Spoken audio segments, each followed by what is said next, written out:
शाम के 4 बज रहे हैं। मैं हूं आपके साथ सुनी चौहान। देवभूमि के दंगल में आपका स्वागत है और इस दंगल में जिक्र सरकारी नौकरियों पर सियासत।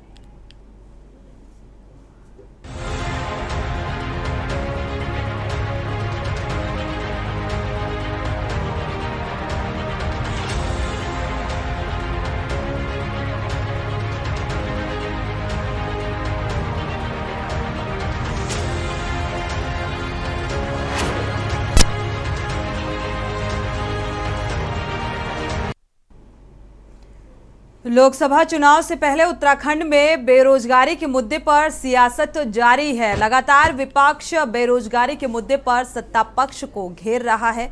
कांग्रेस ने बेरोजगारी समेत विभिन्न मुद्दों को लेकर 21 सितंबर को मुख्यमंत्री आवास के घेराव का भी कार्यक्रम रखा है। कांग्रेस का कहना है कि जब से केंद्र और राज्य में बीजेपी की सरकार आई है तब से बेरोजगारी अपने चरम पर है। वहीं सरकार ने कांग्रेस के आरोपों को सिरे से खारिज किया है और राज्य सरकार का दावा है कि उसने पिछले 1.5 साल में सबसे अधिक सरकारी नौकरियां दी है।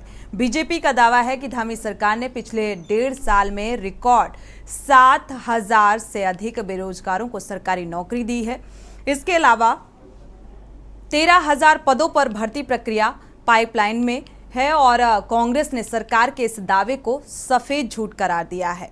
कुल मिलाकर राज्य में लोकसभा चुनाव नजदीक है, लिहाजा पार्टियां सियासी गुड़ाभाग में जुट गई हैं और एक तरफ बीजेपी सरकार की उपलब्धियां गिना रही है तो विपक्ष सरकार के खिलाफ तमाम मुद्दों को लेकर सरकार की घेराबंदी में जुट चुका है। आज इसी मुद्दे को लेकर हम चर्चा करेंगे। पहले आपको रिपोर्ट दिखाते हैं, इसके बाद चर्चा करें।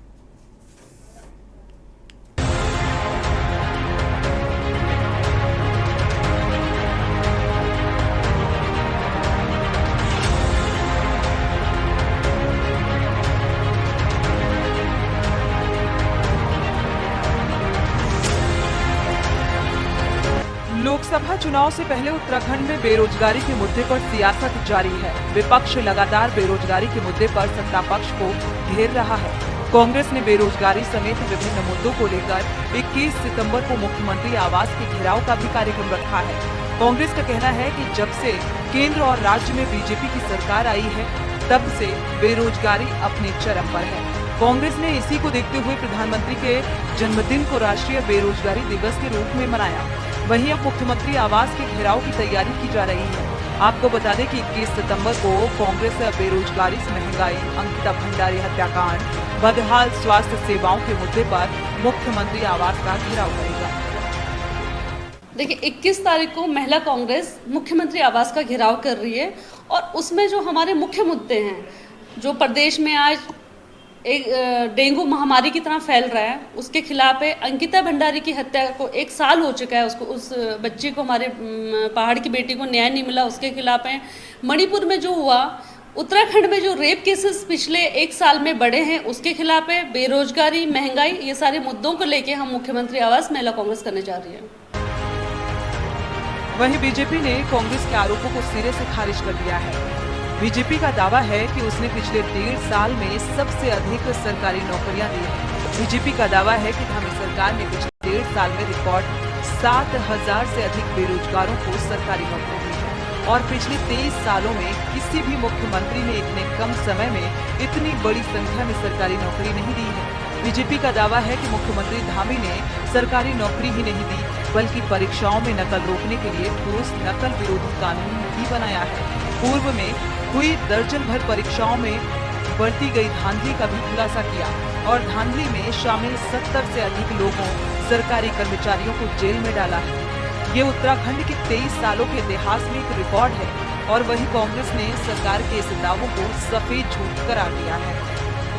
सरकार निश्चित रूप से माननीय पुष्कर सिंह धामी जी के नेतृत्व में युवाओं को सरकारी, गैर सरकारी स्तर पर किस तरह से रोजगार का सृजन किया जाए उसके लगातार काम कर रही है और हजारों की संख्या में नौजवानों को नौकरी दी जा रही है। कड़ाई से देश के अंदर नकल विरोधी कानून लागू किया गया। जो कांग्रेस के जमाने से एक गलत संस्कृति यहाँ पनप गई थी नकल की, उसको समाप्त करने का काम किया। कांग्रेस के पास कुछ काम नहीं है, उनके सारे नेता नकारात्मक भूमिका में आ चुके हैं। उन्हें केवल अनर्गल पर लाभ करने के अलावा उनका कुछ काम नहीं है। इसलिए ये उनका मिथ्या आरोप है कि कुछ नहीं हो रहा है। सरकार पूरी तरह कटिबद्ध है कि उत्तराखंड के नौजवानों को रोजगार मिले। बिल्कुल सफेद झूठ है, कोरी बकवास है। 7,000 नियुक्तियां कहाँ की हैं? एक मुख्यमंत्री ने घोषणा की थी 24,000, दूसरे ने की थी 21,000 और इन्होंने 22,000 की थी, अब 7,000 में आए हैं। हम ये पूछना चाहते हैं कि आपने 7,000 नियुक्तियां की हैं, अच्छी बात है। अगर की हैं तो बता दीजिए ना, विभागवार कितनी नियुक्तियां हुई। पटवारी भर्ती घोटाला आयोग में फंस गया और जेईई के पेपर लीक हो गए आपके। अधीनस्थ चयन आयोग में हाकिम सिंह ने कब्जा कर लिया। बंद दरोगा वाली भर्ती चौपट हो गई। तो कहाँ आपने रोजगार दिया, ये तो बता दें। कुल मिलाकर राज्य में लोकसभा चुनाव नजदीक है और चुनाव आते ही सत्ता पक्ष और विपक्ष आमने सामने है। एक तरफ जहां कांग्रेस सरकार को बेरोजगारी समेत तमाम मुद्दों को लेकर घेरने का प्रयास कर रही है, तो वहीं दूसरी ओर सरकार सबसे ज्यादा रोजगार देने का दावा कर रही है। देखना होगा राज्य में बेरोजगारी पर मचा घमासान शांत होगा। क्या विपक्ष की घेराबंदी सत्ता पक्ष की मुश्किलें बढ़ा पाएगी? Uttarakhand desk report.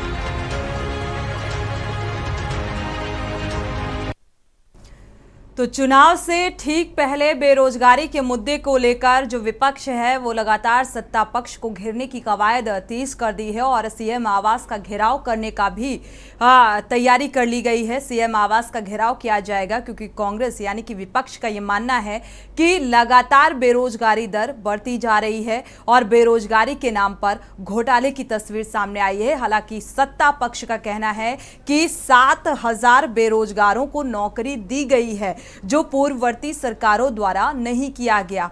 हालांकि विपक्ष लगातार कई अहम मसलों को लेकर लगातार सवाल उठा रहा है, चाहे वो बेरोजगारी का मुद्दा हो, चाहे वो अंकिता भंडारी हत्याकांड का मुद्दा हो, चाहे पटवारी भर्ती घोटाले का जिक्र हो, वन दारोगा भर्ती का जिक्र हो। ये तमाम ऐसे मामले हैं जो उत्तराखंड में विपक्ष लगातार पुरजोर तरीके से उठा रहा है, क्योंकि आगामी चुनाव को देखते हुए देखा जाए तो ये मुद्दों का असर भी देखने को मिल सकता है। जिस तरीके से विपक्ष इन मुद्दों को लेकर घेरता हुआ सत्ता पक्ष को नजर आ रहा है। हालांकि इसमें सत्ता पक्ष की सफाई भी निकलकर सामने आ रही है। साफ तौर पर कहना है कि पूर्ववर्ती सरकारों द्वारा इस तरीके का काम नहीं किया गया जो मौजूदा वक्त में हमारी सरकार ने किया। तो आरोप और प्रत्यारोप का दौर शुरू हो चुका है।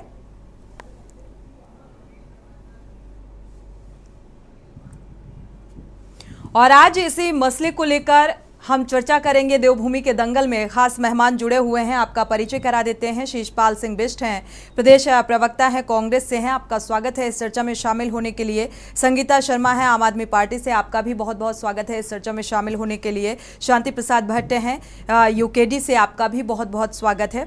राम कंडवाल हैं, अध्यक्ष हैं बेरोजगार मंच से हैं, आपका भी बहुत बहुत स्वागत है इस चर्चा में शामिल होने के लिए। साथ ही दीपक रॉय वरिष्ठ पत्रकार हमारे साथ जुड़े हुए हैं, आपका भी बहुत बहुत स्वागत है इस चर्चा में शामिल होने के लिए। शुरुआत कर लेते हैं शीशपाल बिष्ट जी से, क्योंकि लगातार आपकी पार्टी की तरफ से, विपक्ष की तरफ से सवाल उठाए जा रहे हैं बेरोजगारी को लेकर। अब आगे की रूपरेखा भी तैयार कर ली गई है, सीएम आवास का घेराव भी किया जाएगा। प्रतिक्रिया आपकी? देखिए सोनी जी, 7 साल से प्रदेश में भारतीय जनता पार्टी की सरकार है, 7वां साल चल रहा है इनकी डबल इंजन की सरकार को। और अगर आपको याद होगा, जब त्रिवेंद्र रावत जी प्रदेश के मुख्यमंत्री थे तो 3 बार समाचार पत्रों में 6-6 माह के अंतराल पे बड़े बड़े विज्ञापन छपे कि प्रत्येक 25,000 पदों पर जो है नियुक्तियां बेरोजगारों को दी जाएंगी। उन 25,000 पदों पर नियुक्ति की बाट जोते जोते जो है बेरोजगारों की आंखें पथरा गई, लेकिन त्रिवेंद्र रावत जी के कार्यकाल में वो नियुक्तियां नहीं हुई। फिर बने इस प्रदेश के मुख्यमंत्री इनकी डबल इंजन में तीरथ सिंह रावत जी, और तीरथ सिंह रावत जी को तो पता ही नहीं लगा कब जो है वो कुर्सी पे बैठे और कब उतरने का समय आया। जब उनकी विदाई हो रही थी तो रात को 12 बजे उन्होंने मुख्यमंत्री आवास में प्रेस कॉन्फ्रेंस बुलाई और मीडिया के सामने बड़े भावुक अंदाज में कहा कि मैं 25,000 पदों पर जो है नियुक्ति करने वाला था, लेकिन जो है कि लगता है ये मेरे भाग्य में नहीं है। वो 25,000 पदों पर तब भी नियुक्ति नहीं हुई। धामी जी ने आने के 1 माह बाद प्रेस कॉन्फ्रेंस करी अपने जब पहले कार्यकाल में मुख्यमंत्री बने, और उन्होंने कहा हम 25,000 पदों पर नियुक्ति करेंगे। लगातार धामी जी ये बात कर रहे हैं, लेकिन वो नियुक्तियां हैं कहाँ, वो हमारी समझ में नहीं आ रही है। बेरोजगार तो लगातार रोजगार की मांग कर रहे हैं, बेरोजगार आरोप लगा रहे हैं कि उनकी नौकरियां बेच दी गई हैं। भाई उसमें सीबीआई जांच बिठाइए, जिससे दूध का दूध और पानी का पानी हो। बेरोजगार अपनी जायज मांगों के लिए सड़क पर उतरे, सरकार उनको लाठी डंडों से पीटने का काम कर रही है। अभी भी बेरोजगार ठीक है, लेकिन सवाल ये भी बेहद अहम उठता है शिषपाल सिंह जी। देखा जाए बेरोजगारी दर बढ़ रही है, अगर धामी सरकार का जिक्र करें, डबल इंजन की सरकार है और इस तरीके से कहा जा रहा है आपकी पार्टी की तरफ से कि बेरोजगारी दर बढ़ती जा रही है, लेकिन सवाल ये भी महत्वपूर्ण यहाँ पर ये उठता है कि चुनाव से ठीक पहले विपक्ष को भी ऐसे मुद्दे याद आते हैं।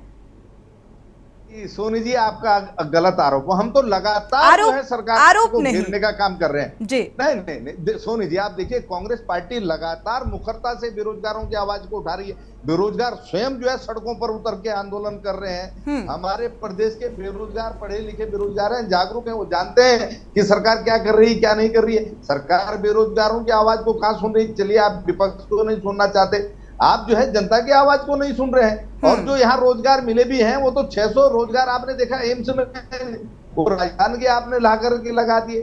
शिक्षा विभाग में आपने कि वहां पर एक पूर्व मंत्री थे, उनके रिश्तेदार पता नहीं बिहार से, यूपी से, कहां से आकर के वहां नियुक्ति पा गए। तो प्रदेश के बेरोजगारों को तो जो है मायूसी हाथ लगी, उसको तो चलने का काम किया।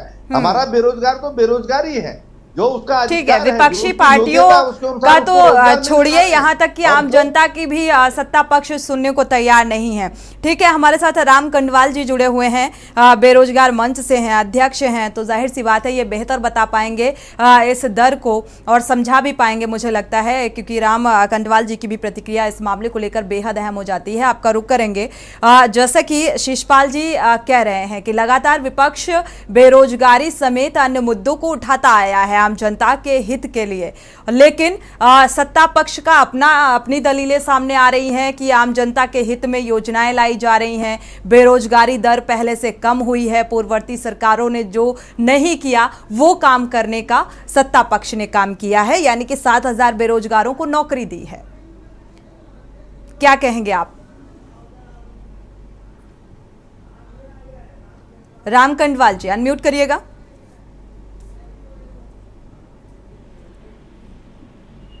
राम कंडवाल जी आपको आवाज मिल पा रही है?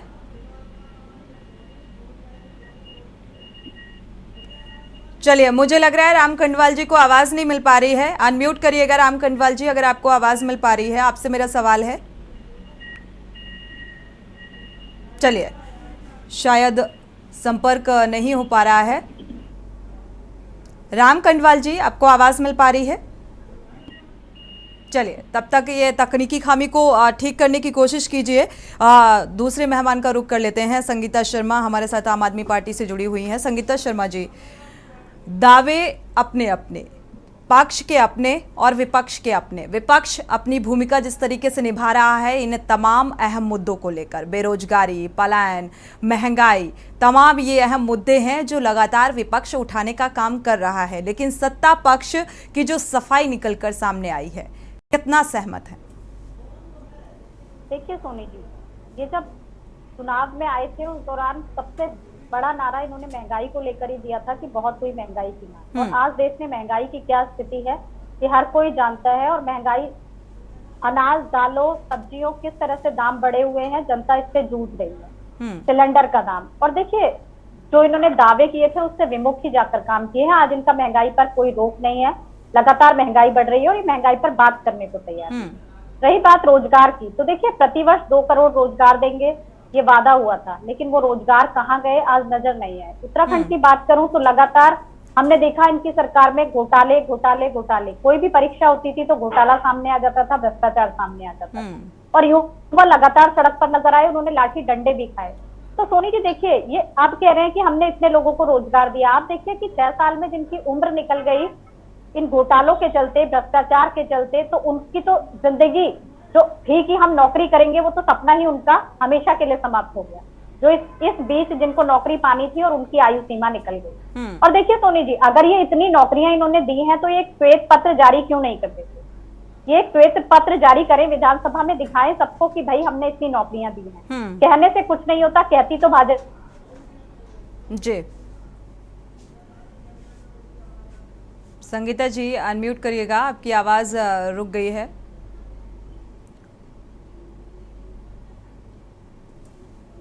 संगीता जी बहुत प्रमुख काम करती है, इनका चाल चरित्र और जो यहाँ के मुद्दे हैं, चाहे भू के लिए, हम भू कानून के लिए लगातार लड़ाई लड़ रहे हैं, चाहे उसका मुद्दा हो। भाजपा जिन मुद्दों को लेकर सत्ता में आई उन्होंने बिल्कुल भी वो काम नहीं किए। लगातार बस इनके नेताओं की बढ़ोतरी हुई है, वो मालामाल हो रहे हैं। आप चाहे देहरादून के मेयर को देख लीजिए, उनकी संपत्ति जो है वो अरबों की हो जाती है, लेकिन वो भ्रष्टाचार नहीं है। तो जीरो टॉलरेंस की बात करते करते ये गाना इन्होंने बहुत गा लिया, लेकिन आए दिन आप ही के चैनल पर हम लगातार भ्रष्टाचार को लेकर भी डिबेट कर रहे हैं। तो भाजपा की कथनी और करनी का फर्क अब जनता को समझ में आ रहा है सोनी जी, और जब 2024 का चुनाव होगा तो इस बार बहुत कुछ बदलने वाला है। बदलाव है, फिलहाल भविष्य में क्या होने वाला है उसका थोड़ा सा इंतजार करना होगा। हमारे साथ शांति प्रसाद भट्ट जी भी जुड़े हुए हैं और अपनी बातों को थोड़ा सा तथ्यात्मक तौर पर रखते भी हैं आंकड़ों के साथ। शांति प्रसाद जी, आपका रुख करेंगे, बीजेपी की कथनी और करनी में कितना डिफरेंस आप देख पा रहे हैं, कितना फर्क नजर आ रहा है आपको? देखिए सोनी जी, डिबेट बेरोजगारों को लेकर है और उसमें आप जो सवाल कर रही हैं कि भारतीय जनता पार्टी की करनी और कथनी में क्या अंतर है, तो जो अनुभव राजनीतिक का कहता है, भाजपा जो कहती है वो करती नहीं है, जो करती है वो कहती नहीं है। इसका परिणाम है कि आज उत्तराखंड के अंदर नवोदित राज्य में बेरोजगार संघ बन गया भारतीय जनता पार्टी के गलत कारनामों के कारण। वरना उत्तराखंड में जो यहाँ के स्थायी मूल निवासी हैं, अगर उनको नौकरियां मिल रही होती तो नौजवान बच्चों के जो है सड़कों पे आंदोलन न करते और वो संघ बनाकर अपने अधिकारों की लड़ाई ना लड़ते। अब आ जाइए जमीनी हकीकत में। 2012 में जब कांग्रेस की सरकार आई थी तो 5 साल इन्होंने इतना रोया चिल्लाया कि हमारी सरकार बना दीजिए, हम 50,000 प्रति वर्ष बच्चों को रोजगार देंगे। 5 साल निकल गए, सरकार में 2.5 लाख रोजगार मिलने चाहिए थे, 2.5 आदमियों को रोजगार नहीं मिला। हाँ, नौकरी के नाम पर घोटाले जरूर हुए। उच्च शिक्षा में ऐसे लोगों को, बाहर के लोगों को प्रोफेसर बना दिया जो जिनकी डिग्रियां फर्जी थी। आरटीआई से खुलासे हुए और फिर चाहे फिर कोऑपरेटिव भर्ती हो, दरोगा भर्ती हो, विभाग सिंचाई विभाग भर्ती हो, शिक्षा विभाग भर्ती हो, जहां जहां देखो अंधा बांटे रेवड़ी अपने अपने को दे। इस नीति पे भाजपा ने काम किया और परिणाम आपके सामने, एक हाकम पैदा हो गया। उत्तराखंड में मुख्यमंत्री जो बात कहते नहीं थे वो हाकम कहता था और गारंटी नौकरियां देता था। आज दुनिया जानती है हाकम जेल में है, उसका हाकिम कौन है अगर देखेंगे तो मुख्यमंत्री कार्यालय उसमें सीधा दिखता है, मगर भाजपा ने आज तक बड़े मगरमच्छ पे कार्रवाई नहीं करी। ये 5 साल में आपने त्रिवेंद्र के रावत का, तीरथ का जो कार्यकाल देखा उसमें ये महसूस गया। अब आप आ जाइए नवोदित जो ये अभी मुख्यमंत्री बने हैं, ये जाते हुए भी कह गए थे मैं 50,000 नौजवान बच्चों को रोजगार दूंगा। इनकी सरकार गई, बोला नेक्स्ट टाइम में मैं आपको नौकरियां दूंगा। अब आप देख लीजिए सोनी जी, एक 50,000 कहता है, एक 25,000 कहता है, एक 2.5 लाख कहता है, जमीन में नौकरी एक को नहीं मिली।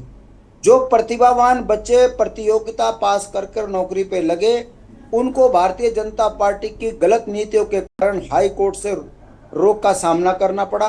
परिणाम आपके सामने है कि बहुत से लड़के बेरोजगार हो गए।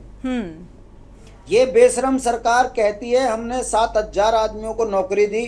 हम यही तो पूछते हैं कि किसको दी। जब हम इनसे पूछते हैं तो कहते हैं पकोड़े बनाने वालों को नौकरी हमने तो दी। गैस जो है नाले से गैस बना से चाय बनाने की कहना है कि सरकारी नौकरियां जितना हमारे कार्यकाल में दी गई, पूर्ववर्ती सरकारों में ऐसा काम नहीं किया गया। और कहना और उसको ग्राउंड पे दिखाना। यदि वाकई भारतीय जनता पार्टी ईमानदार होती, श्वेत पत्र जारी करती, पीडब्ल्यूडी में इतने हमने क्लर्क भर्ती कर दे, इतने जेई, इतने एई हमने भर्ती किए, सिंचाई विभाग में इतने क्लर्क एई जेई हमने भर्ती किए, शिक्षा विभाग में ये क्यों नहीं बताते? मुंह का क्या है, कहने में क्या जा रहा? कहने में तो इन्होंने बिल्कुल। बीजेपी प्रवक्ता अगर हमारे साथ जुड़ते हैं तो जरूर इस सवाल का जवाब लेंगे। हमारे साथ लगातार बेरोजगार मंच के अध्यक्ष भी जुड़े हुए हैं, राम कंडवाल जी। आपको आवाज मिल पा रही है राम कंडवाल जी? राम कंडवाल जी, आपसे मेरा सवाल है कि मध्य प्रदेश क्या है जमीनी हकीकत? आते हैं, आप अपने वक्त पे बोलिएगा। क्या जमीनी हकीकत आप देख पा रहे हैं? जिस तरीके से विपक्ष कई आरोप लगा रहा है आम जनमानस से जुड़े हुए मुद्दों को लेकर, महंगाई, बेरोजगारी, ये तमाम ऐसे मुद्दे हैं जो लगातार विपक्ष उठा रहा है और आरोप लगा रहा है, और इसमें सफाई सत्ता पक्ष के सामने आ रही है। क्या देख पा रहे हैं आप? देखिए, उत्तराखंड बेरोजगार संघ लगातार जो है पिछले 3 सालों से इस प्रदेश में बेरोजगारों की लड़ाई लड़ता रहा है, और जो धरातल पर है, जो चीजें हैं वो बिल्कुल उससे उलट है।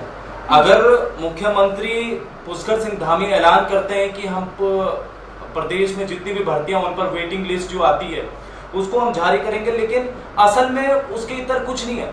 मुख्यमंत्री सिर्फ घोषणाएं करने वाले हैं, और प्रदेश में जो जैसा अगर आप पुलिस कांस्टेबल वेटिंग की लिस्ट बात करें तो बेरोजगार जो है पिछले 4-5 महीने से इंतजार कर रहा है, वेटिंग लिस्ट पर कोई बोलने वाला नहीं है। अगर वो हरिद्वार लोक सेवा आयोग बेरोजगार जाता है किसी से मिलने के लिए कि हमें सचिव से मिला दीजिए, हमें अध्यक्ष साहब से मिला दीजिए, तो उनको धक्के मारकर वहां से बाहर जो वहां पर गार्ड होते हैं वो भगा देते हैं। तो आप सोचिए, इस प्रदेश के भीतर आप किसी सचिव, अध्यक्ष लोक सेवा आयोग के हो या फिर अधीनस्थ सेवा चयन आयोग से हो, उसको उनसे जो है आप मिल नहीं सकते हैं।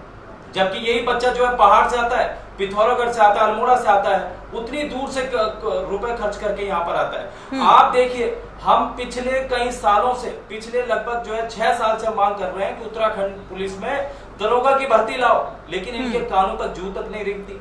आज उत्तराखंड पुलिस में दरोगा की भर्ती के लिए बच्चे जो है लामबंद है, वो सड़कों पे है, लेकिन जब हम इनसे मिलते हैं कह रहे भाई अभी तो है नहीं दरोगा की भर्ती। इसके अलावा पीसीएस की भर्ती इन्होंने कहा था कि हम हर साल पीसीएस की भर्ती लाएंगे, मुख्यमंत्री ने खुद ऐलान किया था। आज देखिए, एक पीसीएस तो ये 7,000 बेरोजगारों को नौकरी देने का जो जिक्र किया गया सत्ता पक्ष की तरफ से, तो ये किसको ये नौकरियां दी गई हैं? ये आंकड़े किस आधार पर बताए जा रहे हैं? नौकरियां किसको देनी थी वो हम सब देख चुके। नहीं, इसमें मैं आपके सामने चीजें रखता हूँ। नौकरियां किसको दी गई थी ये हम सब जानते हैं कि जब हमने भर्ती घोटाले उजागर किए तो वो नौकरियां किसको दी जा रही थी, जिसमें भाजपा के कुछ जो है मंडल अध्यक्ष थे, उनकी पत्नियां थी, इसके अलावा जो है और जो अन्य सदस्य हैं भाजपा के ही या फिर अन्य पार्टियों के, उनको ये नौकरियां दी गई थी जब भर्ती घोटाले उजागर हुए। और अब जब पारदर्शिता के साथ 1-2 एग्जाम हुए, वो भी इन्होंने मुझे लगता है वो जैसे भी कराए होंगे, उसमें जो अब असल के व्यक्ति है, असल का जो बेरोजगार है वो निकल रहा है, लेकिन उसमें भी लेट लथी भी है, उसमें भी ये ज्वाइनिंग नहीं देना चाहते हैं। अब अगर आप जो है भर्तियां निकाल रहे हो, वेटिंग लिस्ट में डाल दिया, 5 साल तक उसको आप ज्वाइनिंग नहीं दे रहे हो, तो इससे इससे साबित ये होता है कि आप सिर्फ चुनावी मौके पर, जब चुनाव नजदीक आते हैं तब आप ये सोचते हैं कि भाई चलो एक भर्ती निकाल दी, चलो भैया इनकी ज्वाइनिंग दे दी। तो धरातल में जो मैं आपसे पहले भी कह रहा हूँ, ये सब इसके उलट जा रहा है। बिल्कुल, ये एक चुनावी लॉलीपॉप के तौर पर दिया जाता है आम जनमानस को, और ये जो दावे बड़े बड़े किए गए वो फिलहाल हवाई साबित होते नज़र आ रहे हैं। हमारे साथ वरिष्ठ पत्रकार भी जुड़े हुए हैं। दीपक जी, आपका रुख कर लेते हैं।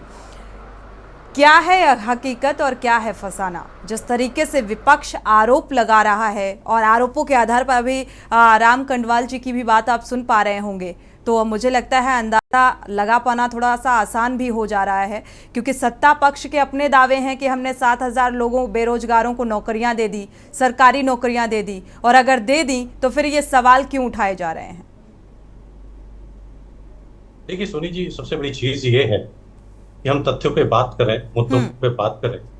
अगर सरकार ने ये बोला कि 7,000 जो है हमने नौकरियां दी हैं, सरकारी नौकरियां दी, शायद उनसे पूछा भी जाना चाहिए, उनका भी कर्तव्य बनता है कि आप डाटा जो है रिलीज कीजिए कि किस विभाग में कितने पदों पे दिया है, तब तो हम बात करते हैं, तब तथ्यात्मक बात होती है। और देखिए, ये समस्या जो रोजगार की समस्या है, ये ऐसी समस्या की हमेशा रहे, विपक्ष से काम उठाना और बहुत अच्छी बात है। भारतीय प्रजातंत्र की एक बहुत खूबसूरती है कि विपक्ष की तरफ से इस तरह की जो बातें कही जाती हैं, सही बात है, उठाया जाना चाहिए, और सत्ता पक्ष से पूछी भी जाना चाहिए कि आप, सबसे बड़ी चीज आप पारदर्शिता जरूर होनी चाहिए, और सरकार का जो भी संबंधित विभाग है उसके एक हिसाब से प्रेस कॉन्फ्रेंस भी होना चाहिए कि कहाँ दिक्कत आ रही है। अगर बेरोजगारी की समस्या उठाई जा रही है, उस पर सरकार क्या काम पारदर्शिता का तो सरकार जिक्र तो किया जा रहा है। अगर राजनीतिक दृष्टिकोण से देखा जाए दीपक रॉय जी, क्योंकि आप वरिष्ठ पत्रकार हैं, तो मुझे लगता है आपको भी ये बेहतर तरीके से पता है कि सारे आंकड़े रख दिए जाते हैं, हमने ये किया, योजनाएं गिनाई जा रही हैं, चुनावी माहौल चल रहा है, ऐसे में किस तरीके से योजनाओं को गिनाने का काम किया जा रहा है। नहीं, आपकी बात सही है, योजनाएं तो गिनाई है, लेकिन 7,000 की अगर आपने आंकड़ा दिया है तो ये आंकड़ा कहाँ पे आपने दिया है ये भी बताना होगा। केवल 7,000 पे बात नहीं, वहां से विपक्ष इस पे सही बात कर रहा है, लेकिन सबसे बड़ी चीज ये है कि सरकार कितना एक्टिव होती है ये भी देखना होता है। सरकार ने अपने कदम उठाए, ये हम नहीं कह सकते कि सरकार ने अपने कदम नहीं उठाए, घोटाले हुए हैं ये भी मानना पड़ेगा, सरकार ने उस पर काम भी किया है ये भी मानना पड़ेगा। लेकिन सबसे ये एक निरंतर समस्या है, इस पे हमेशा विपक्ष को तो हमेशा इस पे काम करना होगा। और बिल्कुल, विपक्ष जिस तरीके से इन मुद्दों को उठा रहा है, आने वाले समय में क्या कुछ परिणाम देखने को मिलेंगे ये भी देखना थोड़ा सा दिलचस्प होने वाला है। फिलहाल वक्त है एक छोटे से ब्रेक का। ब्रेक से जब वापस आएंगे तो चर्चा को आगे बढ़ाएंगे, क्योंकि लगातार बेरोजगारी के मुद्दे को लेकर विपक्ष आरोप लगा रहा है कि, और सत्ता पक्ष की अपनी दलीलें सामने आ रही हैं कि हमने बेरोजगारी दूर की है। किस तरीके से दूर की गई, ये तमाम ऐसे बिंदु हैं जिसको लेकर हम चर्चा को आगे बढ़ाएंगे। सरकारी नौकरियों को लेकर राजनीति चरम पर है और चुनावी माहौल से ठीक पहले माहौल इसी बात को लेकर गर्माता हुआ नजर आ रहा है और आरोप और प्रत्यारोप का दौर भी शुरू हो गया है। जिस तरीके से देखा जाए, कुंवर जपेंद्र सिंह जी भी बीजेपी के प्रदेश प्रवक्ता हमारे साथ जुड़ चुके हैं, इस चर्चा में शामिल हो चुके हैं। स्वागत है आपका बहुत बहुत।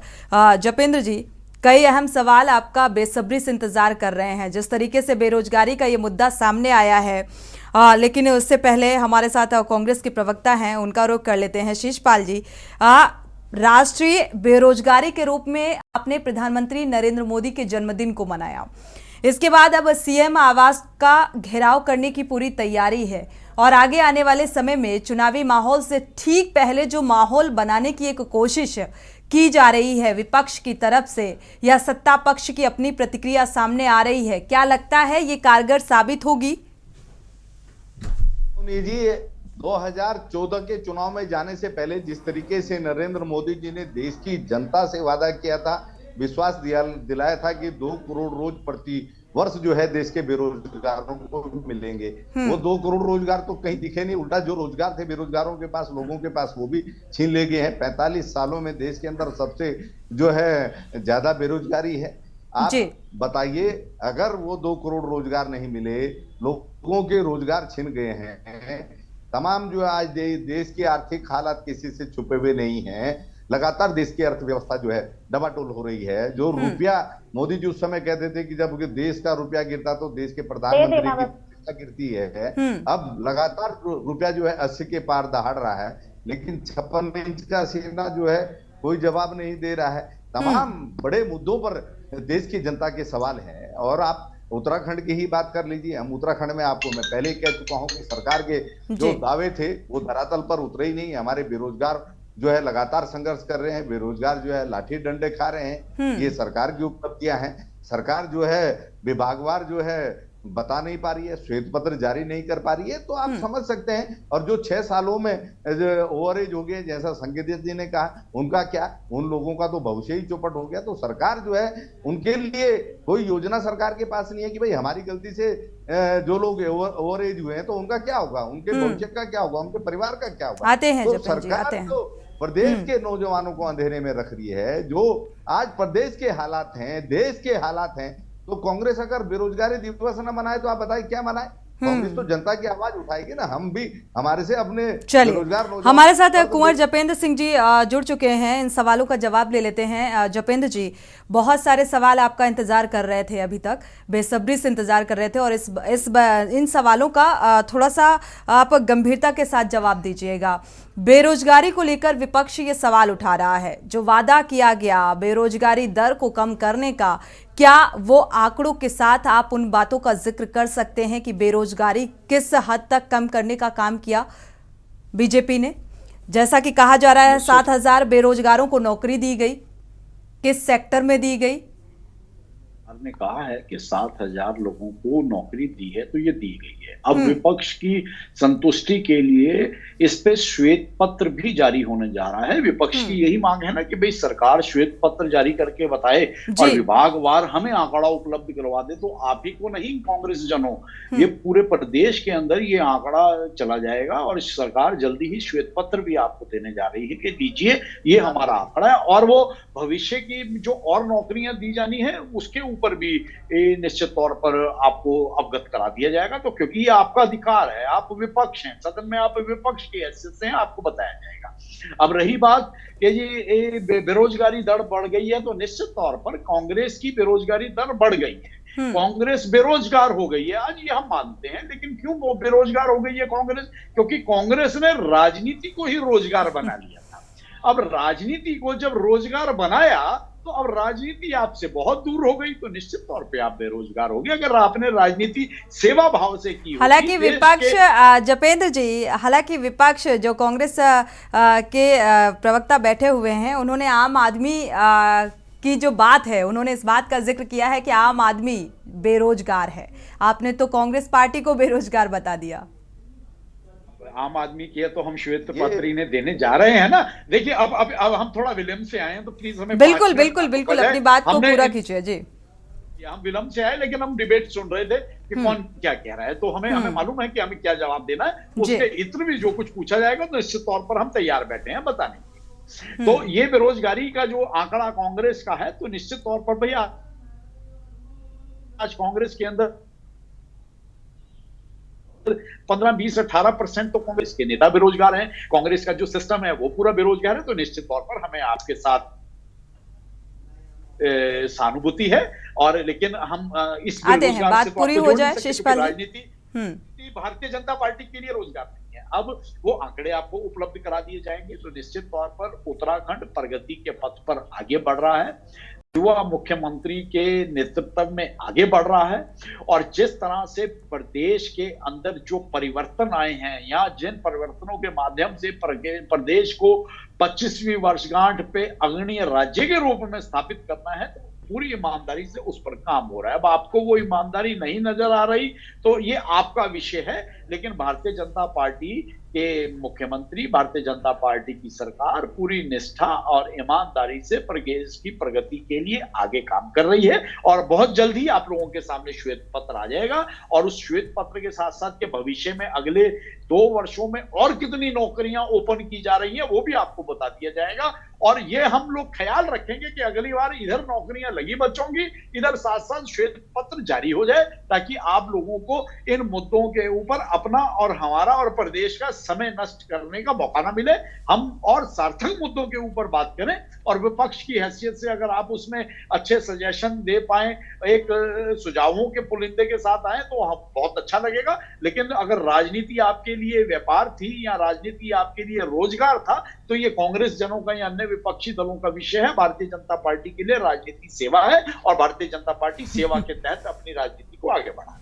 चलिए, लेकिन घोटाले के भी आरोप लगाए जा रहे हैं जपेंद्र जी। पटवारी भर्ती घोटाले का भी जिक्र हो गया, वन दारोगा भर्ती का भी जिक्र हो गया, जेई और एई भर्ती का भी जिक्र यहाँ पर हुआ। घोटाले का भी जिक्र बार बार विपक्ष की तरफ से किया जा रहा है, इसको लेकर आप क्या कहेंगे? भारतीय जनता पार्टी खोल रही है ना। अगर घोटाले होते हैं तो पहले घोटाले होते थे, फाइलों में दफन हो जाते थे। अब घोटालेबाज भी सामने आ रहे हैं, घोटालेबाज सलाखों के पीछे भी जा रहे हैं, घोटालेबाजों को बेनकाब भी किया जाता है। और ये निरंतर भारतीय जनता पार्टी की सरकार में माननीय मुख्यमंत्री जी करते रहेंगे। भ्रष्टाचार पर कड़ा प्रहार, ये एक उत्तराखंड की राजनीति का मूल अंश बन के निकल रहा है। चलिए शिषपाल जी, इस बात का जवाब दीजिए, इसके बाद शांति प्रसाद जी का रुख करते हैं। ये जो आरोप हैं, बीजेपी का कहना है कि ये आरोप मिथ्या हैं।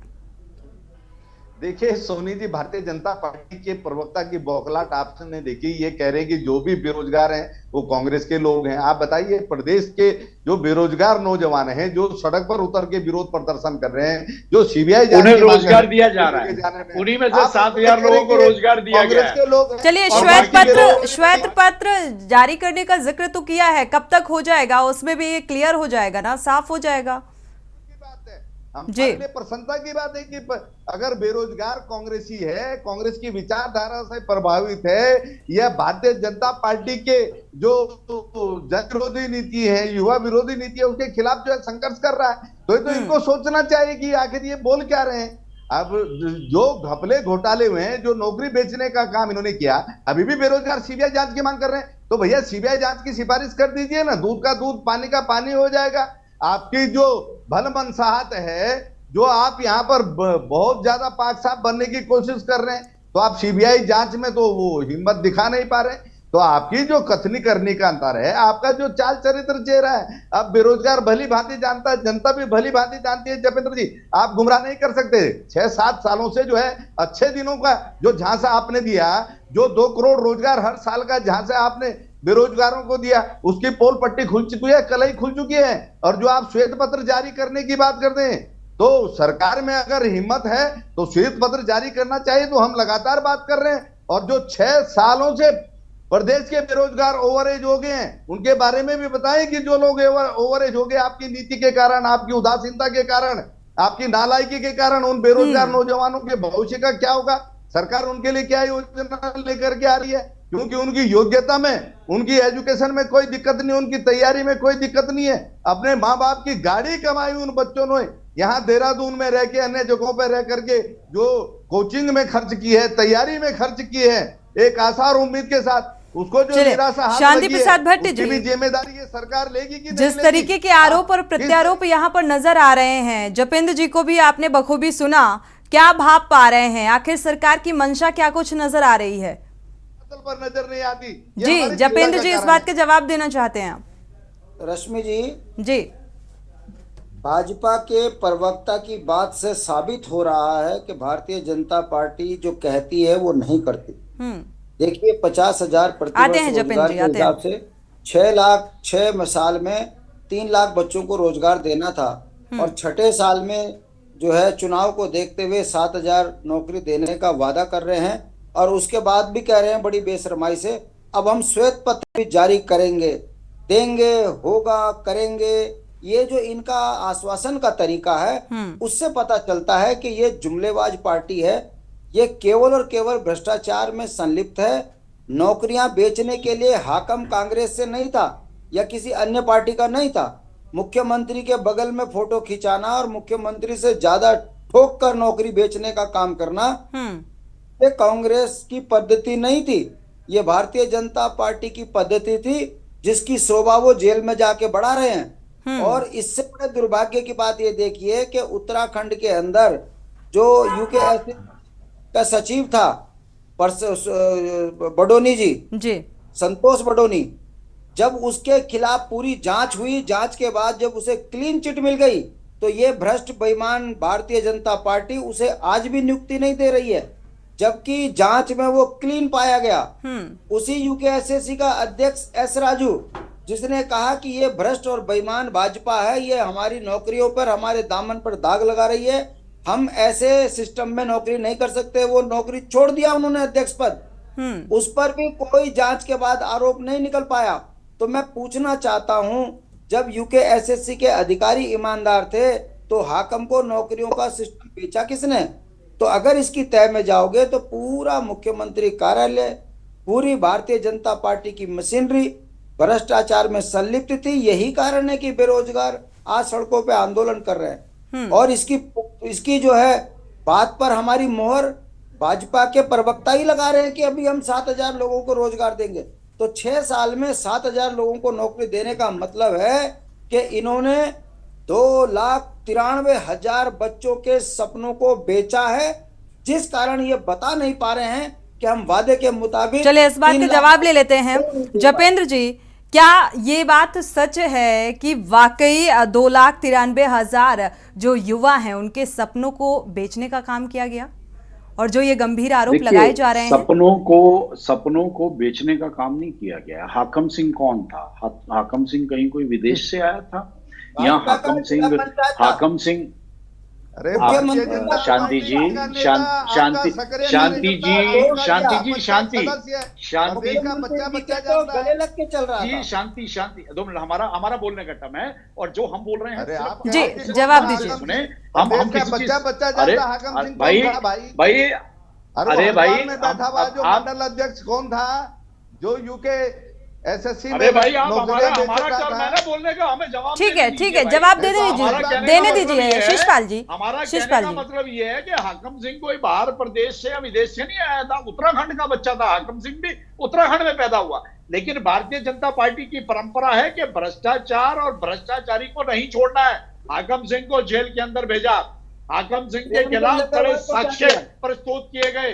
हाकम सिंह ठीक है, हाकम सिंह को जेल भेज दिया गया। जपेंद्र जी, लेकिन ये जो इस बात का जिक्र किया कि 2,93,000 युवाओं के सपनों को बेचने का काम किया गया, महज 7,000 ही लोगों को नौकरियां दी गई, इस बात को लेकर आप क्या कहेंगे? केवल हमारा केवल इतना मानना है, और भारतीय जनता पार्टी भी ये मानती है कि बाढ़ जब खेत को खाने लगे ना तो उसका इलाज आवश्यक है। तो भारतीय जनता पार्टी ये इलाज कर रही है। अब चाहे भ्रष्टाचारी, चाहे वो कांग्रेस के मंच से भ्रष्टाचार हुआ या किसी अन्य दल के मंच से भ्रष्टाचार हुआ, आज तक किसी को सलाखों के पीछे नहीं देखा। इलाज किस तरीके से जपेंद्र जी किया जा रहा है कि ये दवा कारगर साबित होती नजर नहीं आ रही है? तरीका किस तरीके से अपनाया जा रहा है इलाज का? और दूसरी बात, ठीक है, 50,000 बच्चों को नौकरी देने का वादा था, 50,000 बच्चों को नौकरी देने के वादे पर सरकार कायम है। विलंब हुआ है, कुछ अड़चने आई हैं, कुछ भ्रष्टाचार के मामले खुले हैं। तो माननीय मुख्यमंत्री जी ने आज युवा संकल्प दिवस के रूप में अपना बर्थडे मनाया, 7,000 बच्चों को नौकरी दे दी गई, और जो और हजारों बच्चों को इतनी लेट लतीफी क्यों? जपेंद्र जी, क्या इस बात का जवाब दे सकते हैं? चुनाव से ठीक पहले ये एक लॉलीपॉप के तौर पर विपक्ष देख रहा है कि चुनावी लॉलीपॉप है ये?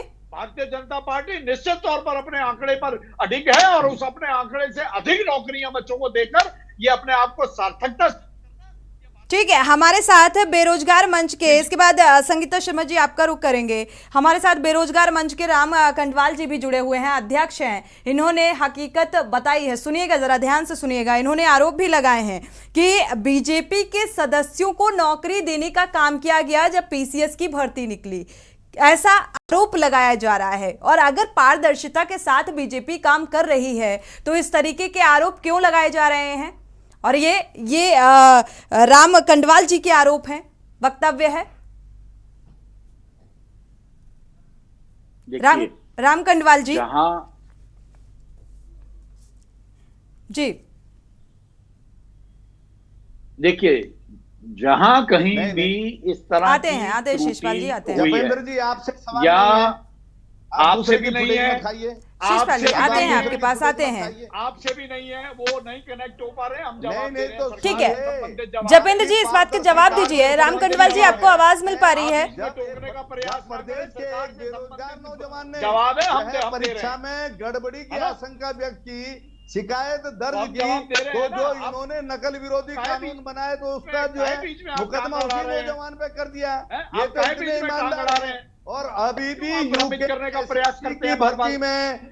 और ठीक है, जवाब लेने दीजिए। शिषपाल जी आते हैं आपके पास, मगरमच्छ कौन है, रुक करते हैं आपका। कौन है, उसका खुलासा नहीं। अरे कांग्रेस से बड़े मगरमच्छ शिषपाल जी पैदा नहीं हुए, प्रदेश का विपक्ष जानना चाहता है, कांग्रेस से बड़े मगरमच्छ जनता देश में पैदा नहीं हुए। कौन है वो बड़ी मगरमच्छ, बड़ी मछली? चलिए, आप लोग आपस में इस तरीके से अगर झगड़ा करते रहेंगे, क्योंकि ये व्यक्तिगत यहाँ पर मुद्दा नहीं है किसी का, यह आम जनता से जुड़ा हुआ मुद्दा है। जपेंद्र जी, आप भी समझने की कोशिश कीजिए, क्योंकि एक पार्टी को आप बिलोंग करते हैं। अगर देखा जाए, जवाबदेही भी आपकी बनती है। और शिषपाल जी, आप भी विपक्षी पार्टी के प्रवक्ता होने के नाते आप भी अपनी जिम्मेदारी को समझिए। शिषपाल जी आते हैं, जब आपका रुख करेंगे तो जरूर आप बोलिएगा। राम कंडवाल जी का रुख कर लेते हैं, और संगीता जी भी वेट कर रही हैं, काफी देर से इंतजार कर रही हैं। राम कंडवाल जी, आपको आवाज मिल पा रही है? राम कंडवाल जी अनम्यूट करिएगा, आपको आवाज मिल पा रही है तो मैं आपसे सवाल पूछूं। जी, आवाज आ राम कंडवाल जी, जैसा कि आप जपेंद्र जी को सुन पा रहे हैं, जिस तरीके से पारदर्शिता का वो जिक्र कर रहे हैं, लेकिन आरोप बेहद गंभीर लगाए जा रहे हैं, कितना इत्तेफाक रखते हैं इस बात से? देखिए, ये जो 7,000 वाली बात आ रही है कि इसमें 7,000 हमने नौकरियां दी, सबसे पहले तो मैं इनसे ये पूछना चाहता हूं कि 7,000 ये नौकरियां ये प्राइवेट सेक्टर में अनम्यूट करिएगा। मैं अभी गिना दूंगा कि 2017 से अभी तक टोटल कितनी वैकेंसियां आई हैं, कितने उसमें पद थे, क्या थे, वो सब हम गिना सकते हैं जी। लेकिन ये आपको जानकर हैरानी हो जाएगी कि अगर मैं बताऊंगा कि ये जो भर्तियां ये दे रहे हैं, ये त्रिवेंद्र सिंह रावत जब इनके पूर्व मुख्यमंत्री थे तब की भर्तियां हैं ये सारी, जो ये 7,000 गिना रहे हैं ना अभी तक, ये सब से हैं। और आज तक धामी जी भी यही भर्तियों को घोटाले भी हो गए, अब घोटाले से सारी भर्तियां रद्द भी हो गई, अब फिर से ये वही भर्तियां गिना रहे हैं कि 5 साल में हमने 7,000 भर्तियां दी है। तो आप समझ सकते हैं नई भर्तियों का नाम आज है नहीं। बेरोजगार जो पहले 5 साल वाला था, आज उसकी उम्र जा चुकी है। अब उम्र हमने तो आज उसकी उम्र जा चुकी है। अब हमने तो मुख्यमंत्री पुष्कर सिंह धामी से एक नहीं 10 बार हम मिल चुके होंगे, इनके नेताओं से हम मिल चुके होंगे कि उत्तराखंड पुलिस में जो भर्ती आ रही है कांस्टेबल स्तर की, हमारे प्रदेश में इतने युवा है जो पुलिस में कांस्टेबल बनना चाहते हैं। 8 साल बाद वो भर्ती आई। त्रिवेंद्र रावत जी के जमाने से हम संघर्ष कर रहे थे, धामी जी के जमाने में वो भर्ती हम लाए 8 साल बाद, और जब आई तब उसमें उम्र बढ़ाई नहीं गई। और जिन युवा बेचारे वो युवा खून के आंसू रो रहे थे कि हम बड़ी मुश्किल से इतनी हम तैयारियां करते थे, और उन पर इन्होंने जो है कभी उसमें उम्र सीमा नहीं बढ़ाई। आज जब नई भर्ती की बात कर रहे हैं कि हम फिर से नई भर्ती लाएंगे, तब भी हम आज भी इनके पीछे हैं कि काश आज आप भी इनकी उम्र सीमा बढ़ा दीजिए। उत्तराखंड पुलिस में आप कहीं भी जाइए, इनका सबसे बड़ा चीज क्या है जो हम देख पा रहे हैं, पहले डाकिया घर घर जाता था बच्चों के, चाहे उत्तराखंड में हो चाहे देश में हो। आज डाकिया नहीं, आज ये बड़े बड़े लाखों रुपए खर्च करके प्रोग्राम करते हैं और ज्वाइनिंग लेटर देते हैं। तो आप समझ सकते हैं कि इनकी सोच क्या है। ठीक है जपेंद्र जी, इस बात का जवाब दीजिए। निश्चित तौर पर हम अपने बेरोजगार संघ के युवा भाई की पीड़ा को समझ सकते हैं। उनकी पीड़ा जायज है, और निश्चित तौर पर अगर आप सरकार से उम्मीद रख रहे हैं और सरकार से उम्मीद रखना जायज भी है, तो आपकी जानकारी के लिए बता दें हम कि सरकार बहुत जल्द ही आयु सीमा को बढ़ाने पर विचार चल रहा है कि इसे कैसे किया जाए। सरकार नई भर्तियों का जो जिक्र किया जा रहा है जपेंद्र जी, जैसा कि ये राम कंडवाल जी कह रहे हैं कि ये त्रिवेंद्र रावत कार्यकाल की भर्तियां हैं जिन्हें देने का काम जिक्र किया जा रहा है सत्ता पक्ष की तरफ से, नई भर्तियां नहीं की गई, इसको लेकर आप क्या जवाब दे रहे हैं? देखिए, हम बिल्कुल टू द पॉइंट जवाब दे रहे हैं। ठीक है, आपकी युवा मुख्यमंत्री से उम्मीदें हैं, आपको लगता है कि शायद उस पर काम नहीं हो रहा है, तो आप ऐसा मत समझिए। युवा मुख्यमंत्री बहुत संजीदगी के साथ निश्चित तौर पर आयु सीमा पर भी विचार चल रहा है कि बढ़ाकर जो लोग थोड़ा ओवर एज हो गए हैं उन्हें रोजगार से भविष्य में कैसे जोड़ दिया जाए। तो ऐसा नहीं है, आपकी पीड़ा का हम सम्मान करते हैं, आपकी पीड़ा के भावों को भी सरकार समझ सकती है। प्रवक्ता की हैसियत से हम भी उसे समझ रहे हैं, सरकार भी समझती है, माननीय मुख्यमंत्री जी भी समझते हैं। लेकिन आप ऐसा बिल्कुल भी ये मत रखिए दिमाग में या दिल में कि बिल्कुल आपकी इन चीजों पे तवज्जो नहीं जा रही। तो आयु सीमा बढ़ाने पे भी बिल्कुल विचार चल रहा है, और अधिक से अधिक कैसे उसे जोड़ा जाए, अपने टारगेट जो सरकार ने वादा किया है उस टारगेट से आगे जाके कैसे ये अचीव किया जाए, ये सब चीजें माननीय मुख्यमंत्री जी के संज्ञान में है, और उस पे सारा होमवर्क लगभग कंप्लीट हो चुका है। आने वाले समय में आप देखेंगे, और हमें उम्मीद है कि बहुत जल्द ही आप इसी चैनल पर बैठकर आप बिल्कुल सामने ही, आज आपने अपनी पीड़ा व्यक्त की है तो कल आप अपनी खुशी भी व्यक्त। ये आश्वासन है कि आने वाले समय पे स्थितियों में सुधार लाया जाएगा, एक्सेप्ट करते हैं इस बात को जपेंद्र जी। संगीता शर्मा जी, जो बातें आप सत्ता पक्ष और विपक्ष की सुन पा रही हैं बेरोजगारी के मुद्दे को लेकर, आने वाले समय में क्या कुछ देख पा रहे हैं? क्योंकि अब आगे चुनाव भी है, और चुनाव से ठीक पहले जो एक ये लॉलीपॉप थमाया गया है, किस नजरिए से देखती हैं इसे? तो प्रत्येक वर्ष आते हैं, इन चीजों का चुनाव से मतलब नहीं है, लेकिन चुनावी माहौल से पहले जपेंद्र जी मतलब होता है, राजनीतिक पार्टियां चाहे सत्ता पक्ष हो या विपक्ष है, हम किसी एक पर्टिकुलर पार्टी के लिए नहीं बोल रहे हैं, लेकिन ऐसा होता है कि चुनाव से पहले एक माहौल बनाने की कोशिश की जाती है। जी संगीता शर्मा जी, जल्दी से।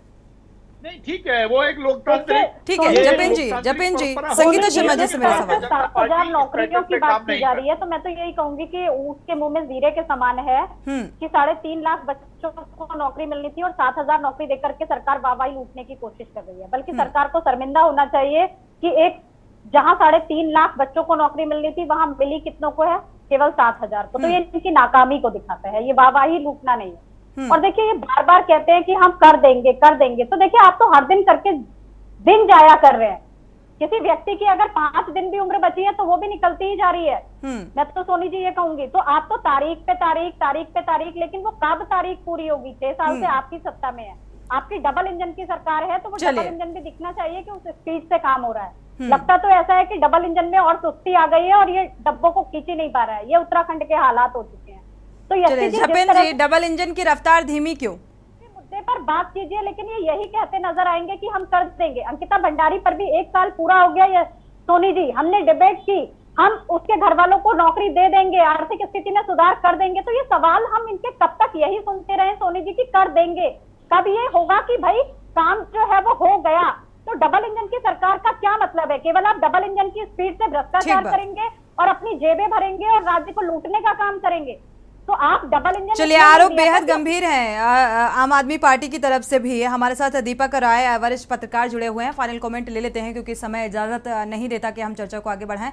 दीपक राय जी, राजनीतिक नजरिया आपका क्या कहता है जिस तरीके के ये आरोप और प्रत्यारोप सामने आ रहे हैं? देखिए सुनील जी, सबसे बड़ी चीज है कि बेरोजगारी का मुद्दा जो है डायरेक्ट जनता से जुड़ा हुआ है, बहुत ही संवेदनशील मुद्दा है। अभी तक जितनी बहस हुई है, आप देखिए विपक्ष पर सबसे बड़ी कांग्रेस पार्टी है।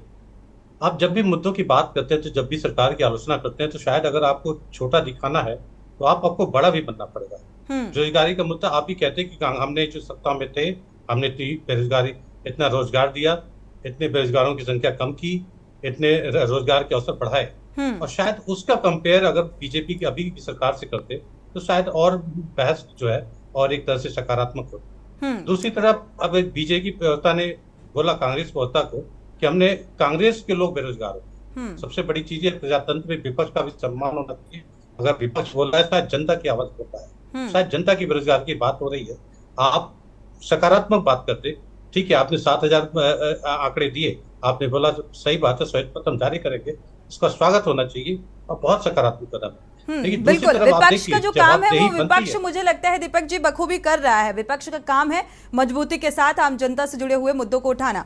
शीशपाल जी, समय इजाजत नहीं देता, अगर 2 शब्दों में अपनी बात को पूरा कर सकते हैं तो कर सकते हैं। हाँ सोनी जी, देखिए हरीश रावत जी की सरकार में प्रदेश के 32,000 नौजवानों को रोजगार मिला और 28,000 का अध्याचन जो है नियुक्ति के लिए भेजा गया था, जिस पर ये सरकार आगे नहीं बढ़ पाई। तो हम क्या करें? दूसरा, अभी जपेंद्र जी ने कहा कि शुक्रिया आप सभी मेहमानों का इस चर्चा में शामिल होने के लिए। चर्चा को आगे नहीं बढ़ा सकते, बहुत बहुत शुक्रिया आप सभी मेहमानों का इस चर्चा में शामिल होने के लिए। लेकिन पक्ष और विपक्ष के बीच जो खींचतान है वो इस बात को लेकर है कि हमारे कार्यकाल में जो स्थितियां थी वो बेहतर थी, बेरोजगारी दर कम थी, लेकिन मौजूदा वक्त में विपक्ष जिस तरीके से बेरोजगारी के मुद्दे को लेकर सवाल उठा रहा है और आने वाले समय में यानी कि चुनावी माहौल में इसके क्या कुछ परिणाम देखने को मिलेंगे, ये फिलहाल देखना होगा। श्वेत पत्र जारी करने का भी जिक्र हुआ है कि श्वेत पत्र जारी किया जाएगा क्योंकि विपक्ष की ये मांग थी। इसी के साथ देवभूमि के दंगल में फिलहाल बस इतना ही। आगे खबरों के लिए आप देखते रहिए के न्यूज़ इंडिया।